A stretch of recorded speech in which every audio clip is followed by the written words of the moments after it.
অনেক দিন পর বেশ লাগছে বন ভ্রমণ। মাঝে মাঝে কাজের ফাঁকে এইসব জায়গায় এলে মন খুব ভালো লাগে। শুদ্ধ বাতাস, মাটির সোনা গন্ধ, পাখির কলতান, আহা।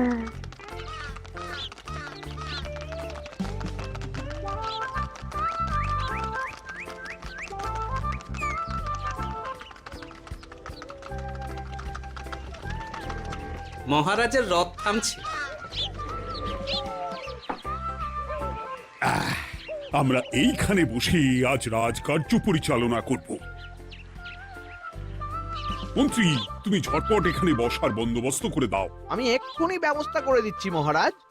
এই এখানেই আমাদের বসার জন্য ছাউনি করে দাও। এক্ষুনি করে দিচ্ছি মন্ত্রী মশাই।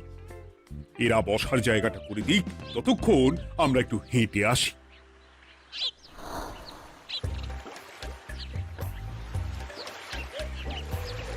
সকালবেলা হাঁটা শরীরের পক্ষে খুব ভালো মহারাজ।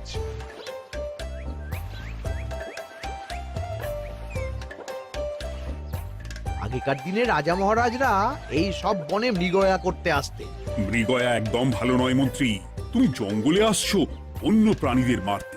কেন মারবে? ওরা তো তোমার কোনো ক্ষতি করেনি। না, তা করেনি, কিন্তু তখন ওটা রাজা মহারাজাদের খেলা ছিল। শুনেছি আপনার প্রপিতামহ খুব ভালো বাঘ শিকার করতেন, অনেক বাঘ মেরেছেন। মন্ত্রী, তুমি একটা কথা হয়তো জানো না। আমার প্রপিতামহ শিকার করতেন, কিন্তু কোনো স্বাভাবিক জানোয়ারকে নয়, যে বাঘ মানুষ খেকো হয়ে প্রজাদের ক্ষতি করত। আমার প্রপিতামহ সেই সমস্ত বাঘদেরই মারতেন। এছাড়া উনি বন্য প্রাণী সংরক্ষণ করতে বড়ই ভালোবাসতেন।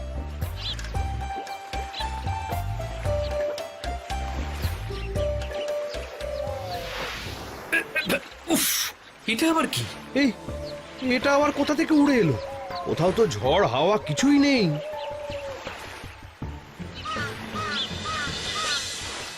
একটা ধাঁধা মহারাজ, এই কাগজে লেখা।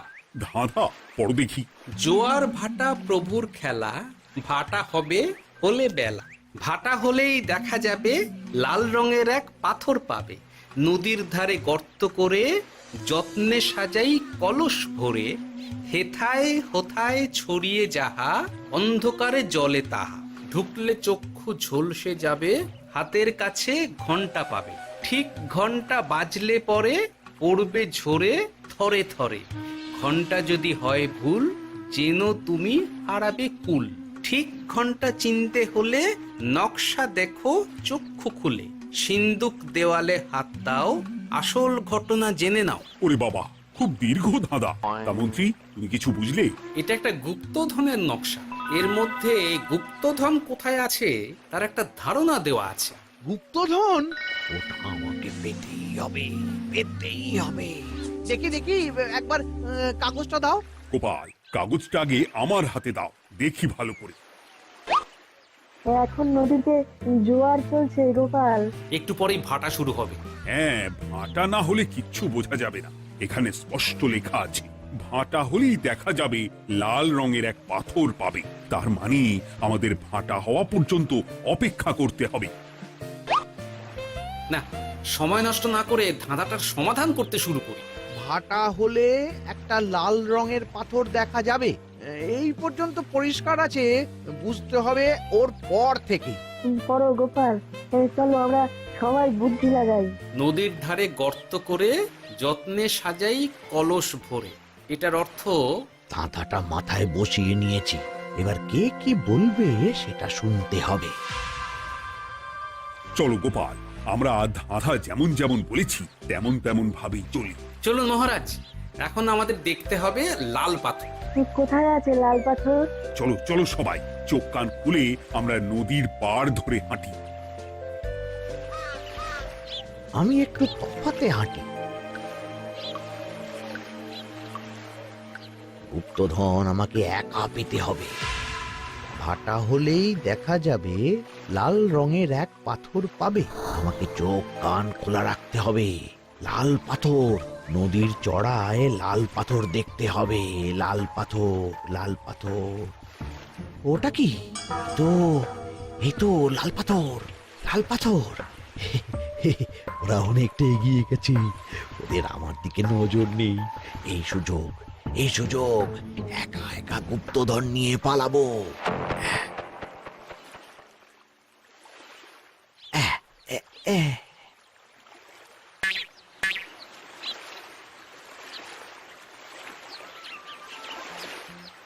কি গো, আমরা তো হেঁটেই চলেছি, লাল পাথর তো কই দেখতে পাচ্ছি না।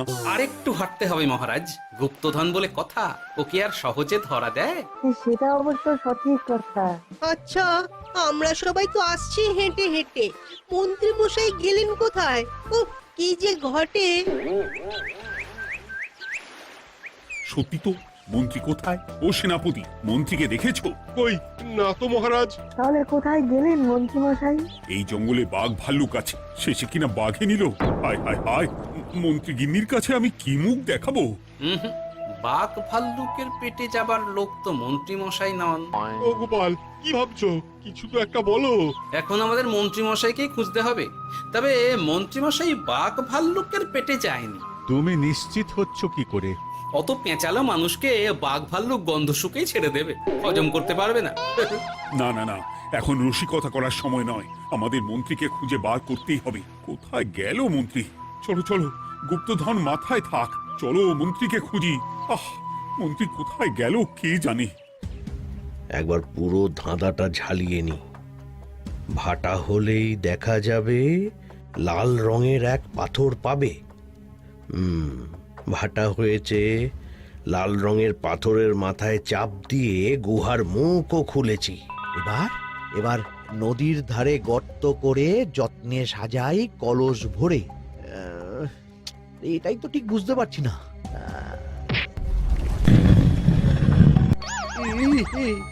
এই রে, এবার কি হবে? হ্যাঁ মহারাজ, কোথাও একটা আওয়াজ হলো। এই, আওয়াজটা কোন দিক থেকে হলো? চলুন সামনে এগিয়ে যাই। আমার মনে হয় আওয়াজটা সামনের দিক থেকে এলো। আমারও তাই মনে হলো। তবে কি মন্ত্রী মশাই লাল পাথরের হদিশ পেয়ে গেছেন? আমাদের চোখে পড়লো না, অথচ মন্ত্রী মশাইয়ের চোখে পড়ে গেল।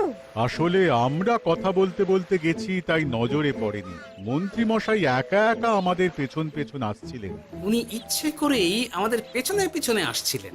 নিজে একা গুপ্তধন নিয়ে যেতে চেয়েছিলেন, এখন কোথায় আছেন কে জানে।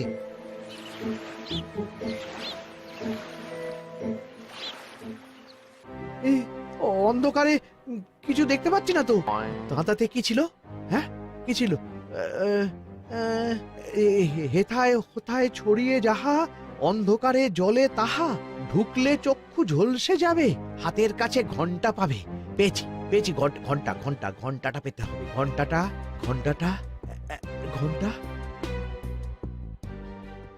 ভাটা হলেই দেখা যাবে লাল রঙের এক পাথর পাবে, নদীর ধারে গর্ত করে যত্নে সাজাই কলস ভরে, হেথায় হোথায় ছড়িয়ে যাহা, অন্ধকারে জলে তাহা, ঢুকলে চক্ষু ঝলসে যাবে, হাতের কাছে ঘন্টা পাবে। ঠিক ঘন্টা বাজলে পরে পড়বে ঝরে থরে থরে, ঘন্টা যদি হয় ভুল যেন তুমি হারাবে কুল। ঠিক ঘন্টা চিনতে হলে নকশা দেখো চক্ষু খুলে, সিন্দুক দেওয়ালে হাত দাও, আসল ঘটনা জেনে নাও। এবারে ভালো করে ঠান্ডা মাথায় ভাবতে হবে। ভাটা হলেই দেখা যাবে লাল রঙের এক পাথর পাবে। সেই লাল পাথরটাই তো খুঁজে পাওয়া যাচ্ছে না, অথচ মন্ত্রী মশাই খুঁজে পেলেন। আওয়াজটা কোথা থেকে আসছিল? এই কাছে পিঠে এই কোথা থেকে আওয়াজটা আসছিল।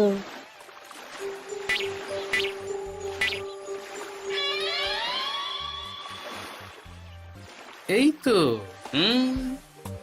এটাই মনে হয় সেই লাল পাথর। একটু নাড়িয়ে চাড়িয়ে দেখি তো কিছু হয় কিনা।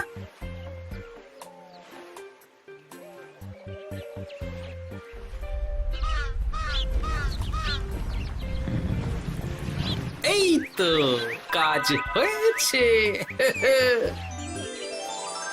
এই তো সুড়ঙ্গ। আপনারা নিচে নামুন। আপনারা কি দেখছেন সেটা বলবেন মহারাজ। সবাই যদি নেমে যাই, যদি কোনো কারণে সুড়ঙ্গের মুখ বন্ধ হয়ে যায়, তাহলে আর আমরা বাইরে বেরোতে পারবো না মহারাজ। গোপাল ঠিকই বলেছে, আমরা দুজন বাইরে থাকি। মহারাজ আর একটা কথা, কোনো ঘন্টায় হাত দেবেন না, মনে আছে তো? ঘন্টা যদি হয় ভুল, যেন তুমি হারাবে কুল। ওরে বাবা, এই বয়সে আর কুল হারাতে চাই না। ঠিক আছে, তোমার কথাই অক্ষরে অক্ষরে পালন করব। দেখি এই সুরঙ্গে মন্ত্রীমশাইকে দেখতে পাই কিনা। চলুন মহারাজ, সুরঙ্গে নামি। সবাই সাবধানে নামো।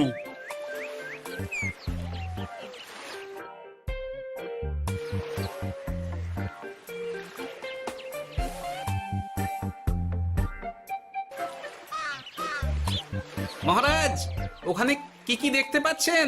ওখানে কি মন্ত্রী মশাই আছেন? না গোপাল, মন্ত্রীকে এখনো দেখতে পাইনি। শুধু আমি এখানে অজস্র পাথর দেখতে পাচ্ছি। পাথরে পাথরে ছয়লা, ছোট বড় অজস্র। পাথরগুলো বড় অদ্ভুত, কিরকম কিরকম মানুষ মানুষ করুন। লম্বা বেঁটে হরেক রকম। মানুষ মানুষ গরম, সেটা কিরকম? কিছু কোনো কৌশিক বিজ্ঞানী কোথাও গায়েব হয়ে যাননি। উনি ওই সুড়ঙ্গের ভেতরেই আছেন। কিন্তু কেউ তো ওনাকে দেখতে পাননি। সম্ভবত পাথর হয়ে আছে। এখন কিভাবে পাথর হয়েছেন সেটা তো আমি বলতে পারবো না। সবটাই স্বপ্নের মতো লাগছে। ঠিক যেন স্বপ্নের মতো লাগছে। এই জীবনে সুরঙ্গ দর্শন হয়ে গেল। আমাদের পাতাল প্রবেশ। পাতালে আসিয়া আমি মনে মনে বলি, গুপ্তধর নিয়ে আমরা যেন সৎ পথে চলি। তোমার এখনো কাব্য আসছে সভাকবি? আসছে মানে কাব্যের সাথে আছে রোমাঞ্চ, করছে গা শীত, হচ্ছি আমি অধীর। মহারাজ, জল দিয়ে বিজ্ঞানীকে পাঠাচ্ছি। কি করতে হবে বিজ্ঞানীকে সব বলে দিয়েছি। তুমি ভেতরে আসবে না? আসবো ঠিক সময়ে। এখন আমি যেমন যেমন বলবো আপনি ঠিক তেমন তেমন করবেন। ঠিক আছে। বিজ্ঞানী, যেমন যেমন বললাম ঠিক তেমন তেমন ভাবে কলসিকে জল দিয়ে পরিষ্কার করবে। মনে রেখো, ধাঁধায় আছে কলসি সাজাই যতন কর। তুমি একটা কথা মনে রেখো বিজ্ঞানী, কোথাও হাত দিও না কিন্তু। ঠিক আছে গোপাল, তোমার উপস্থিত বুদ্ধির তুলনা নেই। আমি যাচ্ছি গোপাল। সাবধানে সাবধানে। মহারাজ, বিজ্ঞানী যাচ্ছে। সাবধানে নামো, সাবধানে। মহারাজ, এই কলসিটা কোথায়? ওই তো, একটু সাবধানে যাও।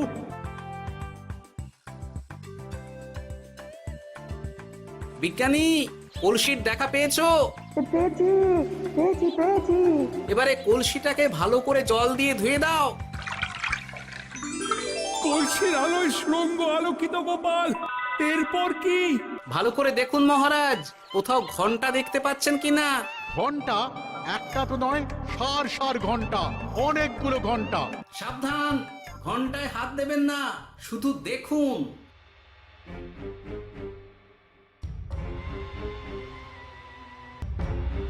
মহারাজ, আমরা গুপ্তধনের খুব কাছে চলে এসেছি। তাই নাকি? কি মজা কি মজা, এবার খাবো ক্ষীরের গজা। আহ, সভাকবি চুপ করো। এখনো আমরা গুপ্তধন পাইনি। আমার মুখে দাঁড়িয়ে সবগুলো তারা আঁকা। বিজ্ঞানী, কোন ঘন্টায় চাঁদের নকশা করা আছে কি? একটু দেখে বলো না। আমি আতস কাজ নিয়েই দেখছি, সব ঘন্টাতেই তারা আঁকা। খবরদার, কোনো ঘন্টাকেই ছোঁবে না। ঠিক আছে, কোনো কিছু না ছুঁয়ে আমি দেখছি। পেয়েছি গোপাল, চাঁদ আঁকার ঘন্টা পেয়েছি। ওই ঘন্টাটা বাজাও, বাজাও।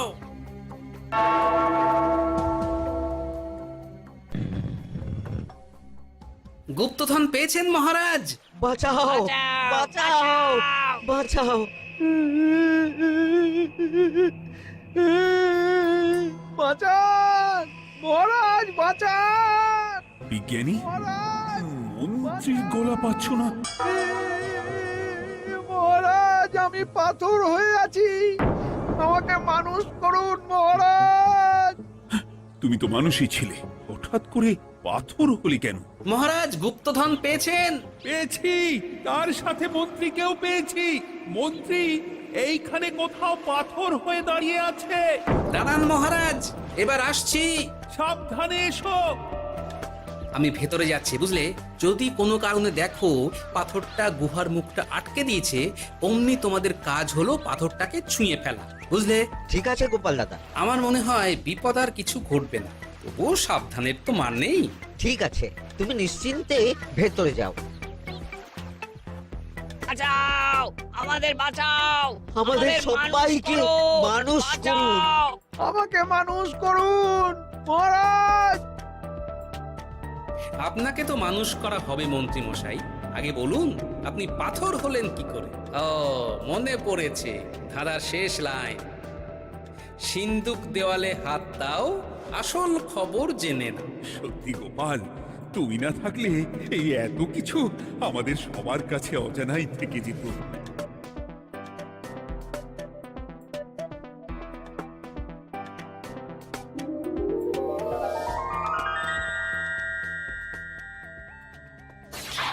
ধন্যবাদ আমাকে মুক্ত করার জন্য। আপনি কে? আমি যক্ষ। আমাকে এই ধন সম্পত্তি পাহারা দেওয়ার জন্য এক ডাকাত দলের সর্দার যক্ষ করে রেখেছিল। আমি 100 বছর ধরে এইখানে যক্ষ হয়ে আছি। আমি তোমার জন্য মুক্ত হলাম গোপাল। এই সম্পত্তি তোমার গোপাল। সম্পত্তি নিয়ে আমি কি করব? আমি এই সব সম্পত্তি মহারাজকে দান করলাম, রাজ্যের অনেক কাজ হবে এতে। তুমি ধন্য গোপাল, তুমি ধন্য। এবার আমার যাবার সময় এসেছে, আমাকে যেতে হবে। যাবার আগে এই পাথরগুলোকে মানুষ করে যান। এরা সব লোভী। আমি আমার সীমিত ক্ষমতায় এই গুপ্ত ধনের ধাঁধাকে এখানে যারাই ভ্রমণ করতে আসে তাদের হাতে তুলে দিই, কিন্তু কেউ এই ধাঁধার সমাধান করতে পারে না। সবার মনে লোভ কাজ করে। এই লোভ এদেরকে পাথর করে রেখেছে। পাথর হলো কি করে? একটা মানুষ এসে বুক ভরা লোভ নিয়ে আধা পুরো না জেনে পাথরে হাত দিলেই সে পাথর হয়ে যাবে। আমাদের আমাদের আমাদের ভুল ভুল হয়েছে। আর লোভ আর করবো লোভ না। করবো না। আমাদের বাঁচাও। আমাকে মুক্ত করে দিন। আমার খুব ভুল হয়েছে মহারাজ, মুক্ত করে দিন আমায়।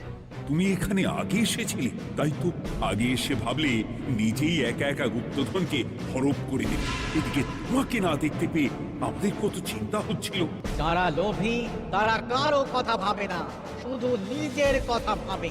আমাকে আর একটা সুযোগ দিন, আমি আর লোভ করব না মহারাজ। ও, তোমার কথার কোনো দামই নেই। না মহারাজ, আমাকে আমাকে আর একটা সুযোগ দিয়ে দেখুন, আমি আর লোভ করব না। আমাকে মানুষ করুন মহারাজ। আমাদের সবাইকে আমাদের মানুষ সবাইকে করুন। মানুষ করুন। দয়া করে মানুষ করুন। যক্ষরাজ, এদের আপনি ক্ষমা করে দিন। ঠিক আছে, তোমাদের আবার মানুষ করে দিচ্ছি।